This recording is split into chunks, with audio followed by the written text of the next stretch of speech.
பேராசிரியர் கடந்த ரவுண்டில் வச்ச முக்கியமான பாயிண்ட் வந்து இப்போ ஒரு புது ரே ஆஃப் ஹோப் வந்திருக்கு. நேற்று உச்சநீதிமன்றம் ஆளுநருக்கு வச்ச கொட்டு பார்த்தோம் இல்லையா, அது மூலமாக ஒரு புது ரே ஆஃப் ஹோப் வந்திருக்கு அப்படின்னு பேராசிரியர் இவங்க எல்லாம் சொல்றதை கேட்கிறோம். Is that not so? முதல் கையெழுத்து போட்டு நீட்டை நீக்குவோம் என்று 2021 சொல்லி இன்னைக்கு இந்த வருடம் 5வது முறையாக நீட் தேர்வு நடக்க இருக்கிறது. என்ன ஒரு வருத்தம் அப்படின்னா, ஒவ்வொரு முறையும் ஏப்ரல் மாதம் வந்தால் ஏதாவது ஒரு காரணத்தை சொல்லி இந்த நீட் தேர்வு எழுதும் மாணவர்களினுடைய கவனத்தை இந்த அரசியல் கட்சிகள் சிதறடிப்பது உண்மையாக ரொம்ப மனசுக்கு வருத்தமா இருக்குது. இதன் மூலமாக நான் மாணவர்களுக்கு ஒரே ஒரு விஷயத்த உங்க டெலிவிஷன் மூலமாக சொல்றேன். கோர்ட்டுக்கு சென்று மறு தீர்ப்பு வராத வரை நீட் தேர்வு கண்டிப்பாக நடக்கும். அதனால மாணவர்கள் எந்த கவனச்சிதறல்களும் இல்லாமல், எந்த அரசியல் கட்சிகளையும் சொல்வதையும் கேட்காமல் நீங்க நல்லபடியா நீட்டுக்கு படிக்கணும், நீட் தேர்வு எழுதணும் அப்படிங்கிற ரெக்வெஸ்ட உங்க மூலமா சொல்லிக்கிறேன். நீட் தேர்வு ரத்து அப்படிங்கிறது சாத்தியமா சாத்தியம் இல்லையா அப்படின்னு நீங்க கேக்குறீங்க. பஞ்சாப்லயும் சரி, வெஸ்ட் பெங்கால்லயும் சரி, யுஜிசி விதிகளுக்கு மாறாக கரெக்டாக ஃபாலோ பண்ணப்படலன்னு சொல்லிட்டு துணைவேந்தர்கள் நியமனத்தை ரத்து செய்த உச்ச நீதிமன்றம் நேற்று ஆளுநர் அவர்கள் அந்த 10 மசோதாவும் என்ன அப்படின்னா நம்ம எல்லாருக்குமே தெரியும். 10 மசோதா தனித்தனி இல்ல, தனித்தனி பல்கலைக்கழகங்களுக்கு கொடுக்கப்பட்ட ஒண்ணே ஒண்ணு முதலமைச்சர் வேந்தராக இருக்கணும் அப்படிங்கறது தமிழகத்துக்கு ஓகே அப்படின்னு சொல்லியிருக்காங்க. அப்ப நாளைக்கே இது முதல்ல கொடுத்த 2 ரத்தும் சுப்ரீம் கோர்ட் கொடுத்ததுதான். நேற்றுக்கு கொடுத்ததும் தமிழக ஆளுநர் செஞ்சது தப்புன்னு சொல்லி மசோதாவை எல்லாத்தையுமே அப்படியே ஓகே சொன்னது. ஏன்னா அதுல யூஜிசி நிறைய கான்ட்ரடிக்டரி இருக்கு, அதெல்லாம் நம்ம இன்னொரு விவாதத்துல பேசலாம். சோ 2க்கும் மாறான தீர்ப்பை சொல்லியிருக்கு. இதே போல உச்ச நீதிமன்ற தீர்ப்பின் அடிப்படையில் இன்னைக்கு நீட் நடந்துகிட்டு இருக்கு. நாளைக்கு இவர்கள் திரும்பவும் உச்ச நீதிமன்றம் போனால் அந்த நீட்டை இந்த உச்ச நீதிமன்றம் ரத்து செய்யவும் வாய்ப்பு இருக்கிறது. இதைதான் நாங்க முதல்ல இருந்தே சொல்லிக்கிட்டு இருக்கிறோம். 2017 எப்ப இந்த நீட் பிரச்சனை வந்ததோ அது அன்னைக்கும் சரி, ஒரே கையெழுத்துல நீட்டை ரத்து பண்ணுவோம்னு சொல்லும் பொழுதும் நான் உங்களுடைய தொலைக்காட்சியில கூட தொடர்ந்து சொன்னது என்ன அப்படின்னா, சாத்தியம் எப்ப சாத்தியம்னா உங்களோட கையெழுத்துல இல்ல, உச்ச நீதிமன்றத்தோட தீர்ப்புல அப்படின்னு நம்ம ரொம்ப தெளிவா சொல்லியிருந்தோம். அததான் நான் இப்பயும் சொல்றேன். சாத்தியம் உச்ச நீதிமன்றம் அவர்கள் கொடுத்த தீர்ப்பை மறுபரிசீலனை செய்தோ இல்ல ரத்து செய்தோ வேற விதமாக சொல்லியோ அதற்கு வாய்ப்பு இருக்குது. சோ இன்னைக்கு நம்ம இந்த என்ட்ரன்ஸ பத்தி தொடர்ந்து பேசிக்கிட்டே இருக்கிறோம். ஆனால் இதுவரைக்கும் பிரைவேட் காலேஜோடைய என்ட்ரன்ஸுக்கு ஒவ்வொரு கல்லூரிக்கும் தனித்தனியாக இந்த மாணவன் தமிழ்நாடு மட்டுமல்ல இந்தியா முழுமைக்கும் எழுதிக்கிட்டு இருந்தான். ஜிப்மருக்கு எழுதிட்டு இருந்தான், எய்ம்ஸுக்கு எழுதிட்டு இருந்தான், பிரைவேட் காலேஜுக்கு எழுதிட்டு இருந்தான், யூனிவர்சிட்டிக்கு எழுதிட்டு இருந்தான். இன்னைக்கு இந்தியா முழுமையும் துணை முதலமைச்சர் சொல்லியிருக்கிறாரு, ஜிப்மருக்கும் எய்ம்ஸுக்கும் விலக்கு கொடுத்திருக்கிறாங்க அப்படின்னு இப்ப உங்களுடைய இதுல ஸ்கிரால் போறத பார்த்தேன். ஆனால் ஜிப்மருக்கும் எய்ம்ஸுக்கும் ஆர்ம்டு போர்சஸ் ஆர்மி கண்டக்ட் பண்ற அந்த மருத்துவ கல்லூரிக்குமே இதே யூஜில உள்ள நீட் தேர்வின் அடிப்படையில் தான் மாணவர்கள் சேர்க்கை இருக்கிறது. ஓகேங்களா? நம்ம அருணனையா சொல்லும் பொழுது ஏகே ராஜன் கமிட்டி அவர்களை பத்தி சொன்னாங்க. ஏகே ராஜன் கமிட்டியில பாருங்க 50% ரிப்பீட்டர்ஸ் இருக்காங்க அப்படின்னு அவர் ஒரு கருத்து பதிவு செஞ்சாரு. அதே மாதிரி பெரும்பாலும் மாணவர்கள் கோச்சிங் சென்டர் போய் தான் படிக்கிறாங்க அப்படின்னு ஒரு பதிவு செஞ்சிருந்தாங்க. மூன்றாவதாக இந்த 2த்துக்கும் ஆர்டிஐ போட்டு கேட்டப்போ அவர்களிடம் தரவுகள் இல்லை என்று சொல்லப்பட்டது. ஓகேங்களா? அதுவும் பொதுவெளியிலேயே இருக்குது.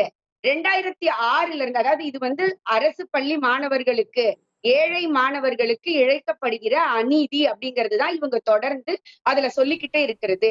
ஆனால் ஏகே ராஜன் கமிட்டியோடைய ரிப்போர்ட்ல 2017 தமிழ்நாட்டுல நீட் வருது. நீட்டுக்கு முன்னாடி 2006 இருந்து 2016 வரைக்கும் 10 ஆண்டுகள்ல அரசு பள்ளி மாணவர்கள் எத்தனை பேர் இந்த நீட்டெல்லாம் எழுதுறதுக்கு முன்னாடி மார்க்கின் அடிப்படையில் அரசு மருத்துவ கல்லூரிகள்ல சேர்ந்தாங்கன்ற தகவல் கூட அவர் கொடுக்கல. ஏன் அப்படின்னா தனித்தனியாக அந்த தகவல்களை திரட்டும் பொழுது 10 வருஷத்துல நீங்க பிரைவேட்ல உள்ள கவர்மெண்ட் சீட்டு, பிரைவேட் மெடிக்கல் காலேஜ், அரசு மெடிக்கல் காலேஜ் எல்லாமே சேர்ந்து 226 மாணவர்கள் அப்ராக்சிமேட். அப்போ 1 இயருக்கு எவ்வளவுங்க? 23 இருந்து 24 மாணவர்கள் தான் இருக்கிறாங்க அப்படிங்கிறதுதான் பெரிய வாய்ப்பு கொடுத்திருக்காங்க. 7.5% கிடைச்சிருக்கு. அது ஒரு பெரிய வரப்பிரசாதமா நிறைய பேர் சேர்ந்துட்டு இருக்காங்க. ரொம்ப பெரிய வரப்பிரசாதங்க. அதாவது இதுவரைக்கும் அவங்க கண்டுகொள்ளப்படாமலே இருந்தார்கள். ஆனால் இந்த நீட்டை வைத்து இவர்கள் எல்லா அரசியல் கட்சி எனக்கு வந்து இம்மெட்டீரியல், எனக்கு அதை பத்தி பிரச்சனையே கிடையாது. Immaterial of political parties trying to gain out of it. ஆனால் அதன் மூலமாக நான் வந்து ஒரு தொலைக்காட்சியில சொன்னேன், இதை நீங்க வந்து ஏன் உள்ளொதுக்கீடுன்னு நம்ம பிசில வந்து பிசி முஸ்லிம்க்கு கொடுக்கும் பொழுது அரசு பள்ளி மாணவர்களுக்கு கொடுக்க கூடாது அப்படின்னு சொன்ன அந்த பதிவு நான் வச்சிருக்கிறேன். அதற்கு பிறகு வந்து இது நடக்கும் பொழுது ரொம்ப மனசுக்கு சந்தோஷமா இருந்தது. இன்னைக்கு எந்த காரணம் காட்டியோ அரசு பள்ளி மாணவர்கள் கவனம் பெற்று 7.5% அவர்களுக்கு கிடைச்சிருக்குது. அதே மாதிரி போற போக்குல இன்னொரு ராஜா தமிழ்மாறன் அவர்கள் சொன்னாங்க, இங்க உள்ள மெடிக்கல் காலேஜ் 11 மெடிக்கல் காலேஜுக்கு சென்ட்ரல் கவர்மெண்ட் பணம் கொடுத்திருக்குதா அப்படின்னு கேட்டாங்க. 60-40 ரேஷியோ அப்படிங்கிறது எப்படி மறந்து போனது அப்படிங்கிறது எனக்கு தெரியல. அதே போல தொடர்ந்து இந்த நீட்ல அரசியல் அரசியல் அரசியல் மட்டுமே நடந்து கொண்டிருக்கிறது. முதல் கையெழுத்தில் போடுவேன்னு சொல்லி என்னுடைய பிள்ளைகளை திசை திருப்பியதுல இருந்து இன்னைக்கு மே 5ஆம் தேதி எக்ஸாம் நடக்க போது, இன்னைக்கு திரும்பவும் நீங்க வந்து ஒரு அனைத்து கட்சி கூட்டம் சொல்லும்போது பிள்ளைகளுக்கு ஒரு நம்பிக்கை, அப்ப இந்த வருஷம் இருக்காதா அப்படின்னு சொல்லிட்டு தயவு செய்து பிள்ளைகளை நீங்க இப்படி கன்ஃபியூஸ் பண்ணவே பண்ணாதீங்க. உங்களுடைய அரசியலை உங்களோட வச்சுக்கோங்க. கல்வியில பதில் வாங்குவோம். ரைட் ராஜா. சகோதரிக்கு நான் ஒன்னு சொல்ல விரும்புறேன்.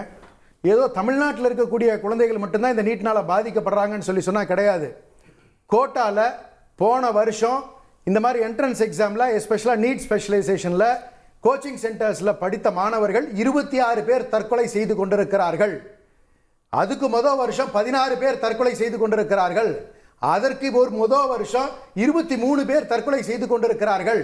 இந்த நீட் ஆனது ஒரு தற்கொலை இயந்திரமாக செயல்பட்டு கொண்டிருக்கிறது. இதை நான் பேசும்போது குறுக்க பேச வேண்டாம்னு சொல்லுங்க சார். நான் பேசும்போது குறுக்க வேண்டாம்னு சொல்லுங்க. அவர் கருத்து டைம்ல பதிவு பண்ணிட்டோம். அப்ப இது ஏதோ தமிழ்நாட்டில் மட்டும் நடப்பது அல்ல. அது ஒரு அழகா எடுத்துக்க முடியுமா? பிளஸ் 2 10th கூட வந்து தேர்ச்சி பெறாத மாணவர்கள் இல்ல விரும்பிய மதிப்பெண் எடுக்காத மாணவர்கள் தற்கொலை பண்ணிக்கிறாங்க. இல்ல எப்படி நீட் இல்ல அதுல ரெண்டு விஷயம் இருக்கு. நீங்க காமனா 12th எடுக்கிற குழந்தைகள் நார்த்ல நடக்கிற எக்ஸாம் பேட்டர்ன்ல பெரிய சந்தேகக்குறியே இருந்துகிட்டு இருக்கு. ஏன்னா ரெகுலரா அவங்க வாங்குற மார்க் பாத்தீங்கன்னா ஜஸ்ட் பாஸ்ல இருக்காங்க. ஆனா அந்த குழந்தைங்க நீட்ல சூப்பர் மார்க் வாங்கி மெரிட்ல உள்ள வந்ததா ரெக்கார்ட்ஸ் இருக்கு. ஒரு கேஸ் ரெண்டு கேஸ்ல சிபிஐ கேஸ் பதிவு பண்ணி ரெஜிஸ்டர் பண்ணி இன்னைக்கு நடந்துகிட்டு இருக்கு. பீகார்ல மூலமா வச்சு இத பார்க்கறோம். வருத்தம் என்னன்னு கேட்டீங்கன்னா நல்ல மதிப்பெண் பெற்ற குழந்தைகள் சகோதரி பொறுமையா இருங்க.